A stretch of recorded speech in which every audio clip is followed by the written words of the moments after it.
Good morning. Welcome to Walking Boxing. It is Monday, March the 10th. For some reason, being a public holiday, I think it is, I'm just thinking it's Sunday today, so forgive me if I've just said Sunday, but it is Monday, March the 10th, a new week. And this way, man, we're going a little bit of a different route today, a short one, because it's going to be bloody hot, mid-30s again. Now, I normally actually like the heat, but I'll tell you what, this year, what are you doing there, man? This year has tested me because it's been hot day after hot day after hot day. First time in a long time, I think, that we've just had consistent hot weather. And I've just sort of realised our house, where we live, is sort of cooler than the rest of the state. It's always a few degrees below, but even that's been hot. But we've got these two massive big cathedral windows, and it's like a magnifying glass coming into the lounge room. It's okay when you have sort of 1 or 2 hot days, but when you have 7, 8, 9, 10 in a row, it can get a bit testing. So anyway, I'll be whinging that it's too cold soon, so I'll make of it while I can, or make the most of it while I can, because I'll soon have the beanie and jacket on. So yesterday, I went to the pub up in Bendigo and watched the UFC. Yeah, look, I'm still struggling to get my head around it, guys. I know a lot of people love it. Different type of fighting. I think that's what we just got to put it down to. It's a different type of fighting, a different tempo, a different skill set, just different strategies, of course. You're looking at all those different arts. But for me, it's also almost, to me, is like everyone who keeps saying that how great American football is, not me being an AFL supporter. And look, I do watch a little bit of league sometimes. You know, I'm not one of those supporters who just watches one and not the other. I'll watch the mighty Melbourne Storm. It's a little bit like all those NFL supporters saying how it's the greatest game on earth and you've got to watch it. And I try and watch it. I just can't get my head around it. I just can't do it. So that's what it sort of reminded me of yesterday with the UFC. Come here, man. I'll go in there, someone's house. But anyway, each to their own. One thing I will say on it, though, I mean, we've had our man Michael Buffer for a long time in boxing. This other Buffer, his brother, I don't know what the fuss with him. I don't think he's any good. Just me, I don't know. He gets a big rap, but he's nothing on his brother. Michael Buffer is the man. What's his, is it Bruce Buffer? Yeah, I didn't like it. He reminded me of some of these sort of second-rate announcers we get at some of these smaller shows here in Australia. I just didn't see it. I think he overdoes it a little bit. And yeah, not really my thing. But anyway, I'm not going to go into a UFC bashing episode this morning. Each to their own. Each to their own. If you love it, then good on you. Apparently, I missed the last sort of round of the main event. The other guy won at the Russian.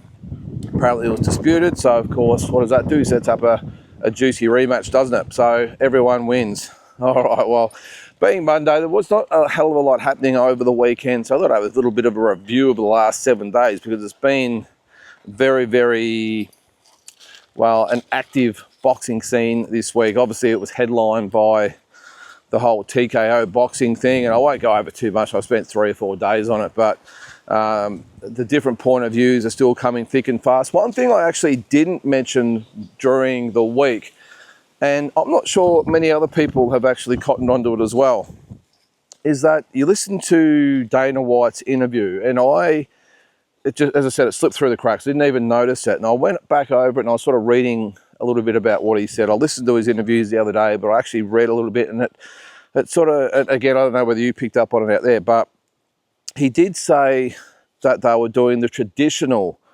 boxing divisions as well as the one champion. So does this mean we're going to get rid of all those middle divisions, so the super welterweights and super lightweights and all this sort of stuff, and just go back to the traditional weight divisions? I haven't heard, and I'm sure I'm wrong, someone's probably picked it out somewhere, but I haven't seen anyone mention it or talk about it in the whole thing. It's all just been the hand on the pearls, including me, by the way, about what's happened, or the reaction to what's happening. And if that's the case, because obviously in the UFC, that is how they roll. They have, 8 divisions? Now, I know all the weight divisions are different. They're named the same.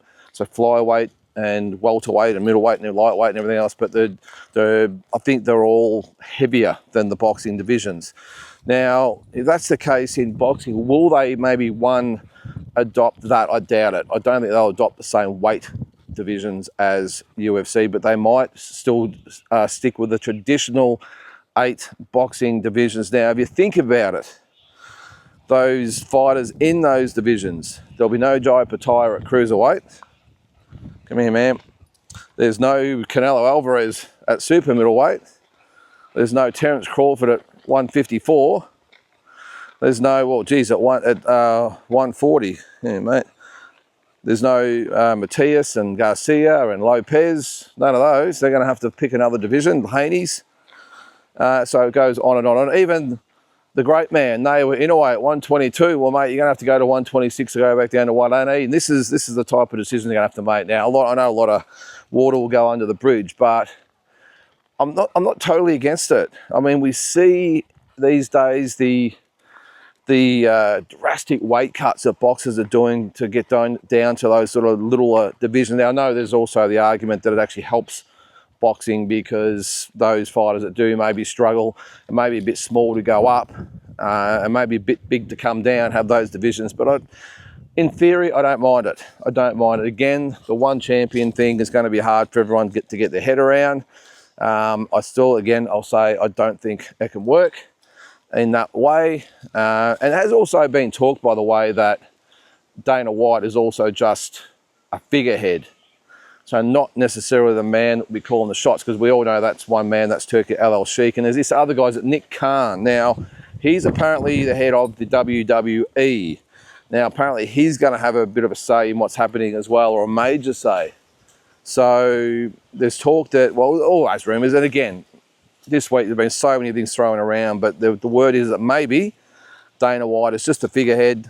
He is a pretty good operator. He's got a very, very good reputation amongst or in the combat world. Not so much amongst a lot of the fighters out there, but they don't really have a choice. I did say the other day that there's been a lot of negative stuff said about him, but overall he has got that respect in the combat world, and I think that's what Turki El Sheikh is using to really shake things up and get a lot of media attention and a lot of fighters' attentions and all that attention, just by the fact that Dana White is involved. So that's massive. But look, we'll see how it all pans out. I did say yesterday that it does look like Turki El Sheikh has just done his homework, made the right connections, got enough experience, got the right people on board, and has used all those people that were that he said he was brothers with and partners with, have all sort of been given the chop, given the spear, and now he's decided to have a new best mate in Dana White. But anyway, we'll see how it all pans out, and I'm still waiting on the reaction of Oscar De La Hoya. Hasn't posted for a few days anything of his own anyway. I think he's shared a couple of his fight promotions coming up, but that's about it. Where are you, Oscar? Oscar, come out from the closet, mate. Well, not the closet, under the bed. It's probably more apt. Come out from under the bed, Oscar. I want to hear a clap back on your man, Turki El Sheikh.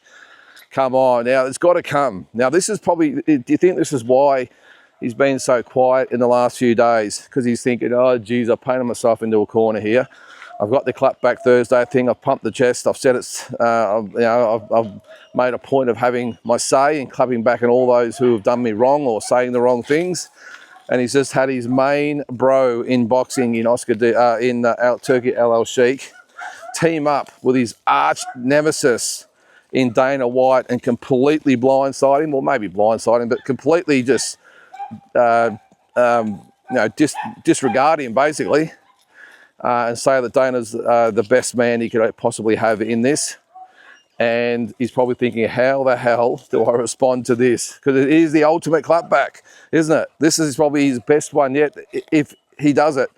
If he targets Turki El Sheikh, wow, let's see. Anyway, get the popcorn ready, guys. I'm not sure he has the kahunas at this stage to do that. He needs Turki El Sheikh, and I'm not sure whether he'll want to get thrown out of the gang. But anyway, we'll see. The other thing, of course, Keith Thurman, Brock Jarvis this week as well. Going to be a massive fight or a massive event, or is it? I think so. I think it'll be great. The first, I think it's the first pay-per-view for the year, isn't it? Lots been said. Jeff Fennick in the news as well. Keith Thurman's five-toed shoes in the news as well. And lots being said about that. But look, again, I've said all week, I'm really interested to see how Brock goes. One, without Jeff in his corner, but two, just in there with someone who is a very, very good fighter. Former unified, was he unified? Well, whatever. Former, I think, two-time welterweight champion of the world. Only loss was to Manny Pacquiao. He's had wins over the likes of Sean Porter, Mario Barrios. So a lot of different fighters out there, and I mean the list goes on. He's had a lot. Danny Garcia, and now he's going to go up against Brock Jarvis. Now I suppose the big twist is Brock Jarvis knows exactly where he stands. He's the tune-up for the Tim Tszyu fight. So, and he knows where he stands and whether he can pull the upset and maybe he himself get that shot with Tim or another shot. And also how he's going to go in that biggest fight of his career with his friend, a rugby player, Curtis Scott, who's been in the sport for 5 minutes. And just judging by the way he held the pads the other day, I think we know what sort of knowledge he brings to the sport, and his dad and his brother. So that is going to be the A-team in Brock Jarvis's corner as he attempts to upset Keith Thurman. So, yes, we will see how that goes for him. But, yeah, I am looking forward to the card. Any pay-per-view is a big card, and I know it's probably not worth the $70, but either way, it's good to have boxing back on TV, and the first of many. And that was the other thing with the No Limit launch this week as well. So they're looking at, so obviously this card, what was it? Was it May 14? That'll be Sam Goodman in Sydney. Then it was July 6 in, the Tim Tszyu, July 6th. That will be the Thurman fight, you would think. Then we've got July 11th, which I've had a few people contact me about. Who is it? I think I did mention last week. It'll be Liam Paro. That will be him in Cairns. Rumours that Nikita Tszyu might be on that card as well, depending on his hand injury. If it comes good a little bit earlier, he might be on an earlier card. But if not, I think they're going to look at to put him on that Cairns card up there in far north Queensland with Liam Paro. Good double header that'd be, wouldn't it? Liam Paro with Nikita Tszyu. And then the July 23 card is Callum Peters against Kirill Rushton, which will be a really good fight. That'll be a No Limit on Fox event. So some really good events coming up. Come here, man. So we'll keep an eye on No Limit. I think they've raised the bar, and I think that we've been for a big 2025 from the boys. I think the best they've had yet as far as the quality of the shows and the content they're putting out. And again, I'm so glad they've teamed up with the likes of Ace Boxing and others which will come on board, because there's some really, really good promoters out there they could work with. And why not? Why not get everyone involved and make the best shows possible? The Fatal Fury card was launched this week in New York. That is the fight in Times Square, or the fight event in Times Square. 3 big fights. So Devin Haney, Gilbert Ramirez will be a ripper. Well, I won't say a ripper, but a very, very good and exciting matchup. Might not be the best fight technically, but I think matchup-wise, very, very good. Let's see if Devin Haney can come back from that Garcia loss. Speaking of Garcia, he will fight Rolly Ramiro in the main event. It should be entertaining. I don't think it'll be exactly competitive. I think Ryan Garcia should make easy work of Rolly Ramiro, but at least he'll hang in there. He'll make the build-up very entertaining, and the fight itself entertaining as well. But I just don't think he's going to be able to stand with Ryan Garcia. But he has been out of the ring for a year. Don't think it'll make much difference, but should be a good fight. And then I think the best fight on the card, Teofimo Lopez and Arnold Barboza Jr. should be a ripper as well. Yeah, tough fight for Lopez. I think he still gets the win, although Barboza only coming off a fight a couple of weeks ago, 4 weeks ago, whatever it's been. So he should be nice and fresh. Lopez hasn't fought. Geez, when was it last time he fought? It'd have to be a year, wouldn't it? Was it Claggett he fought last time? So let's see. But fighters like him, usually, I mean, he hasn't been the most active fighter throughout his career anyway, so I'm sure it won't affect him too much. But that will be a good fight. Now, we're still looking to see how they're going to do it. Now, apparently it's going to be a free event. I don't know how they're going to do it. Is it going to be with seats? Is it just going to be with standing areas? Who knows? But I mean, you've got thousands and thousands of tourists down there. How are you going to block off the streets? It's look, obviously they've done their homework, but geez, I don't know how the hell they're going to do it, but I'm sure they'll work it out. But geez, it'd be great to be there. New York City, Times Square, 3 big fights in Times Square would be fantastic. So, and who knows whether there's more of those shows to come. They tried the Alcatraz thing. I don't think that was ever going to work. But they're talking about the Brooklyn Bridge and maybe the Grand Canyon or somewhere. I don't know.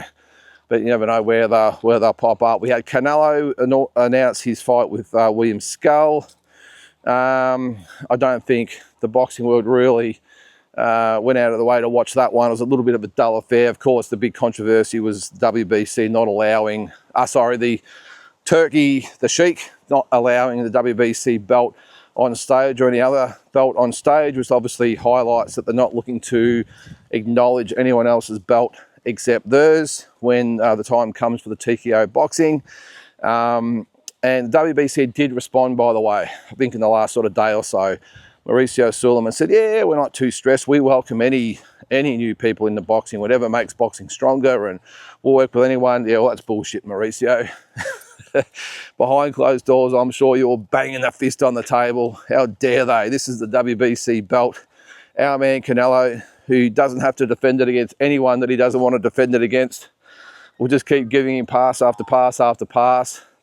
Turkey Halal Sheik, who they've given all these awards to and pumped him up as being the greatest boxing person of all time, and he just said, no, we don't want that green thing on stage. So Mauricio Thurman, there you go, mate. Doesn't pay to be a suckhole, does it, anyway?